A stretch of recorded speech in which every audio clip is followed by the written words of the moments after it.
Hi, this is how you connect an Xbox One or Xbox Series SX controller to an Android phone or tablet to use it to play any game with controller support. First, open up your device's Bluetooth settings and set it to search for new devices.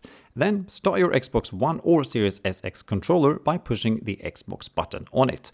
Once powered on, push and hold the Connect button on the top of the controller for about 3 seconds until the light on the Xbox symbol starts blinking. Here, the controller should now pop up in your phone like any other Bluetooth device, where all you need to do is to select it to connect it to the phone or tablet in question. Then it is just a matter of opening a game and play. Usually, controller support is only available for the in-game controls and not while navigating menus, etc., which typically still has to be done using the normal touch interface. Also, when you are done gaming and want to use the controller with another device, make sure to again enter the Bluetooth settings on your phone or tablet, select the controller, and then select to forget it. Alright, that's about that. Thank you for watching. Bye.